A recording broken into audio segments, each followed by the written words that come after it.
Նյուզայեմ Ռուզան Խաչատրյան, պարոն Ավինյան, նախ ուզում եմ իմանալ քաղաքացիական պայմանագրի վարչության քասթինգը կամ այսպես ասած հարցաքննությունը անցել եք, դրական կտրվել եք, թե դուք հաստատում եք ստացել։ Երկրորդը այս շրջանում գերատեսչությունները բոլոր պետական ճոխ պարգևատրումներ են կարծես իրականացնում, ազգային ժողովը, պաշտպանության նախարարությունը, քաղաքապետարանը պարգևատրումներ տվել է իր աշխատակիցներին, օրինակ ձեր անձամբ պարգևատրումը ինչքան է կազմել, ինչքան եք ինքներդ ձեզ պարգևատրել,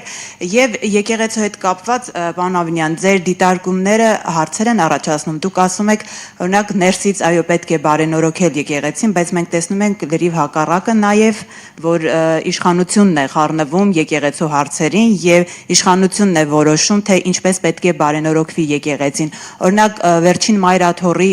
եթե իրավիճակին անդրադառնանք, դուք ինչ եք կարծում, դռները հարվածելը, կաթողիկոսի գերեզմանակարի վրա կանգնելը, հայոյելը, դա բարենորոգման ճանապարհ է։ Նախ անդրադառնամ ձեր երկրորդ հարցին եւ գիտեք, երբ դուք ասում եք, որ իշխանությունն է իրականացում այդ բարենորոգումը, ես այդ վստահորեն չեմ համաձայնի, իշխանությունը բարձրաձայնում է խնդրի մասին։ Իշխանությունը հստակ իր դիրքորոշումն է հայտնում եւ իրականում իր դիրքորոշումը ժողովրդի դիրքորոշումն է։ Եթե մենք այստեղ որևէ կասկած ունենք, եկեք հարցում իրականացնենք, իրական հարցում իրականացնենք,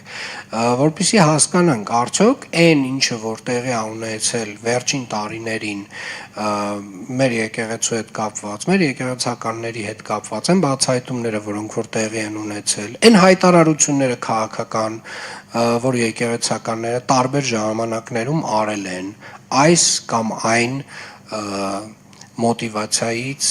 եւ կենտրոնից դրդված, արդյոք այդ ինստիտուտը չունի նորոգման կարիք։ Ես կարծում եմ, որ ժողովրդին հարցնենք, ես վստահ եմ, որ իրանք վստահորեն կասեն, որ ունի կարիք եւ իշխանությունը ընդհանրապես բարձրաձայն կներեք, թողեք ավարտել։ Թողեք ավարտել։ Այո, արել ենք։ Բայց դա չի կարևոր։ Իրականում կարևորը ճշմարտությունն է եւ ճշմարտությունը միշտ պետք է լինի գերակա եւ երբ որ ես ասում եմ որևէ ինստիտուտներից պետք է նորոգվի եւ ժամանակի պահանջներին, ժամանակի տրամաբանությանը, ժամանակի հանրային, այսպես ասած, բաց այս նամանավանդ այն դարում, երբ որ ինֆորմացիան հասանելի է ամեն մեկի մասին, ամեն ինչի մասին եւ արդեն շատ բաներ հնարավոր չի կոծկել եւ թաքցնել եւ պահել մութ ինչ որ հատվածներ, պետք է համապատասխան այդ նորոգումը տեղի ունենա եւ այդ նորոգումը տեղի է ունենում հենց եկեղեցու ներսից։ Ինչ վերաբերում է ձեր առաջին հարցին, արդյոք ես ցուցակում ընդգրկված եմ, այո, ես ընդգրկված եմ ցուցակում քաղաքացիական պայմանագիր կուսակցության։ Գիտեք, ձեր հարցը ես հասկանում եմ, որ մեր որոշ գործընկերներ են քաղաքացիական պայմանագիր կուսակցության ժողովրդավարական գործելավոճը շատ խորթ է։ Շատ խորթ է, այնքան խորթ է, որ չենք պատկերացնում, որ այդ որոշումը կայացնելու համար արդյոք մարդը պետք է լինի ցուցակում, թե չպետք է լինի, այդ ընդհանուր կանոնին ենթարկվում են բոլորը, եւ ես, եւ վարչապետը, եւ բոլորը, այսինքն բոլորս մեր հերթին կանգնել ենք ամբիոնին, ներկայացել ենք, պատասխանել ենք հարցերին եւ վարչությունը կամ հաստատել է կամ մերժել է մեր տեխնացությունը։ Հիմա եւ վարչապետի տեխնացությունը, եւ իմ տեխնացությունը, եւ շատ իմ գործընկերների տեխնացություն հաստատել է մեր վարչությունը։ Սա է այդ կանոնը, որը մենք ինքներս մեզ համար դրել ենք, որքան էլ որ այդ ժողովրդավար կանոնները որոշ մեր գործընկերների համար խորտ չլինեն։ Պարգևատրումների մասով պարգևատրումները տրվում են ըստ արդյունքների եւ իրականում Երևանի քաղաքապետարանը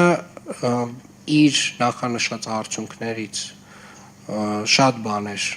ավելի գերակատարել է եւ բոլոր գերակատարած ստորաբաժանումները ստանում են համապատասխան պարգևատրում, բայց ուզում եմ նաև արձանագրել, որ այս տարի պարգևատրում ստանում են նաև մեր մանկապարտեզների աշխատակիցները, մեր Երևան ավտոբուսի վարորդները, այսինքն պարգևատրումը տարվա ընդհանուր ամփոփման տրամաբանությամբ ստանում են տենց շատ լայն քանակի եւ շրջանակի մարդիկ։ Խնդրեմ։